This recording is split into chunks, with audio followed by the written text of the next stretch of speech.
All right, we have two great topics to discuss for CEOs looking to close the growth gap.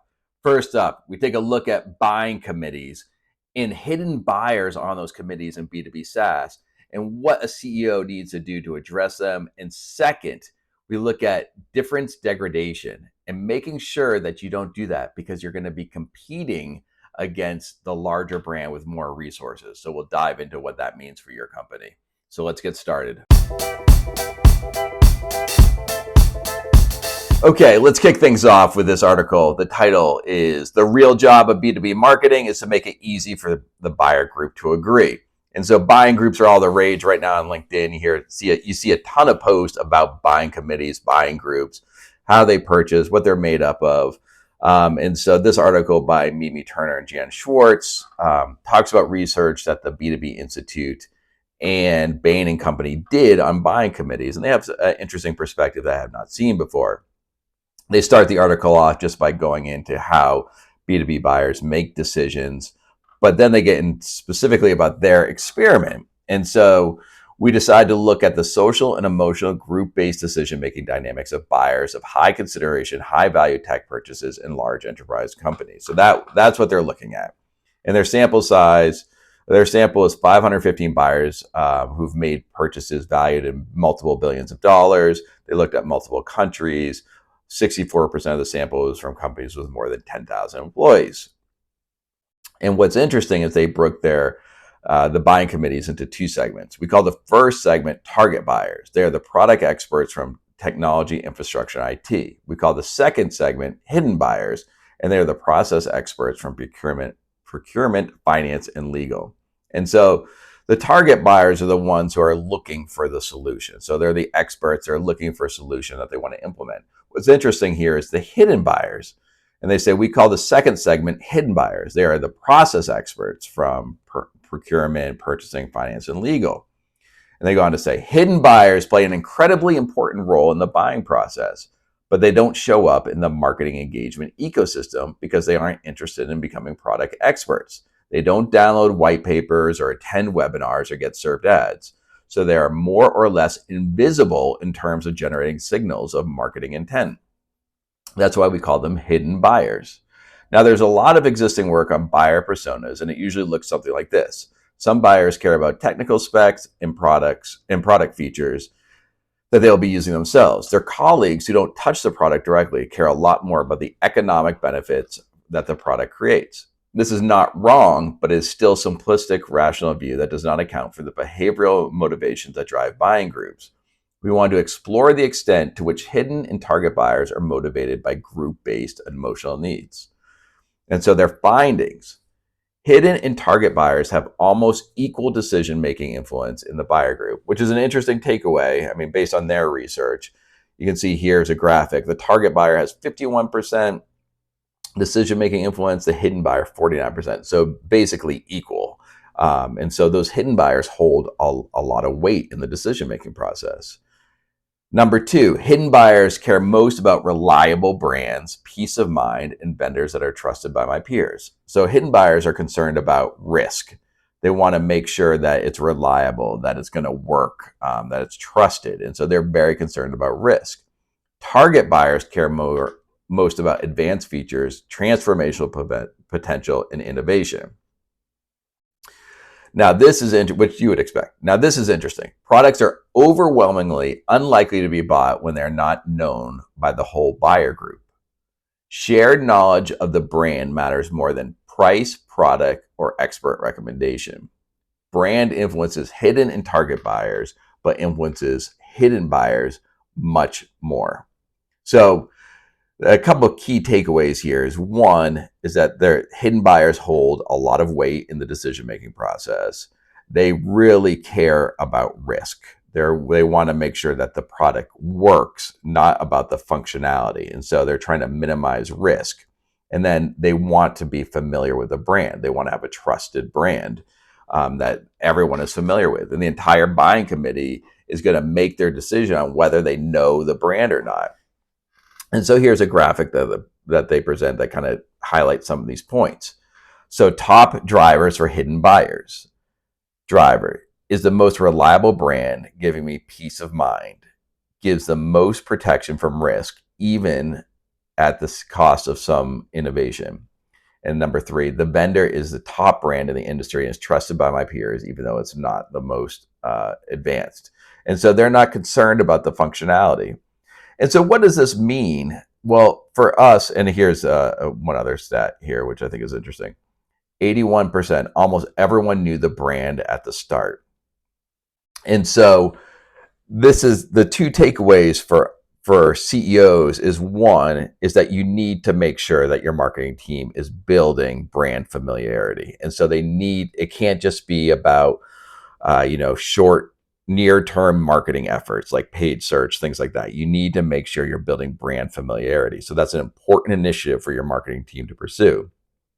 Number 2, as CEO, if you're brought into the sales process, you need to be minimizing risk or assuaging people in terms of risk for these hidden buyers. You need to make sure that they feel comfortable with your company as to provide a solution from a risk perspective.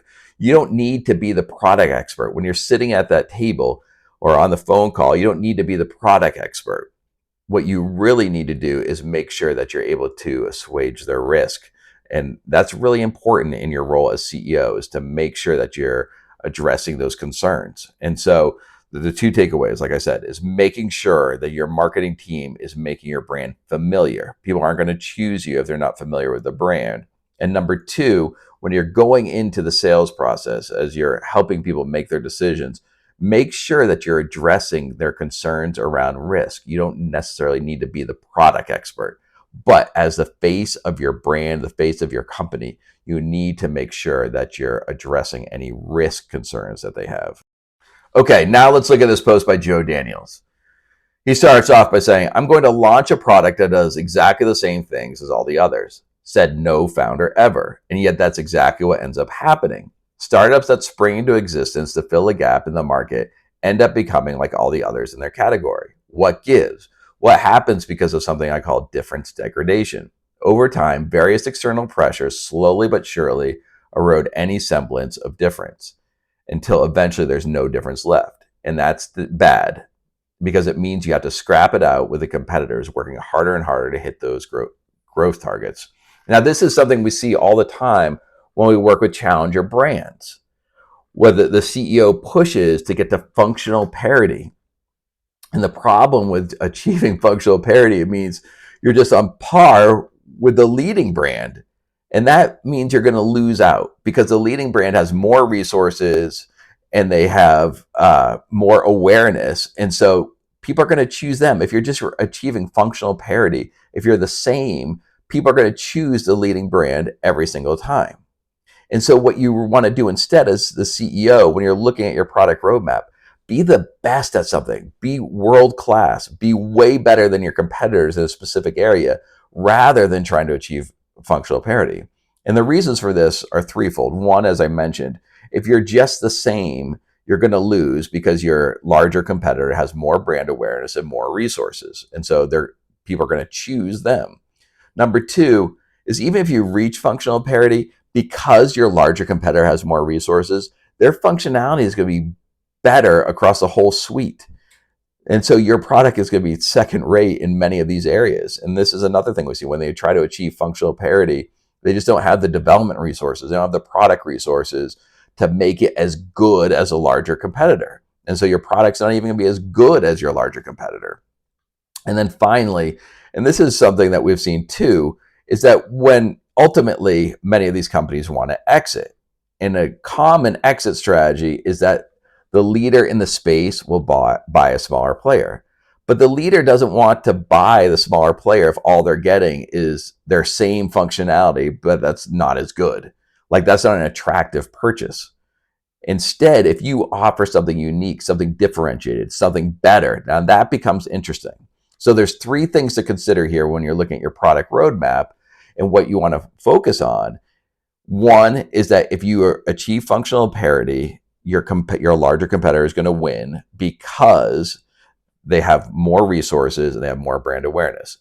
2, even if you achieve functional parity, it's not going to be as good And by functional parity, I mean you have the same feature set. It's not going to be as good because they have more development resources. They have better developers. They have better product people. And so better customer support. Even if you achieve that functional parity, your product's still not going to be as good. And then the third factor is ultimately, if you're thinking about an exit, the largest player in the space often will buy smaller players, but they're not going to be interested in a smaller player that just has the same functionality but not as good. It just doesn't add anything to that company. And so 3 critical factors in terms of what you want to focus on. And definitely check out Joe's article here. He goes into why this happens, why there's this difference degradation in the slideshow here. So definitely take a look at his post.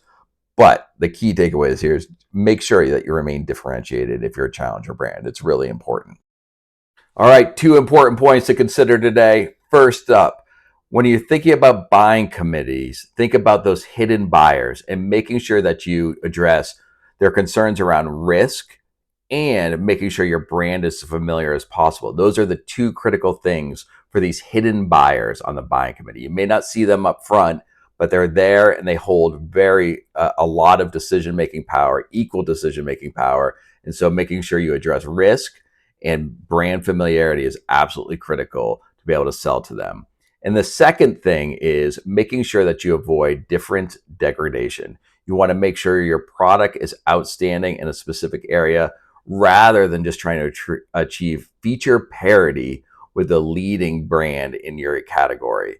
If you compete there, you're going to lose because they have more resources and they have more brand familiarity. And so the prospects are going to choose the leader in the space unless you give them a reason to choose you and that you're really exceptional.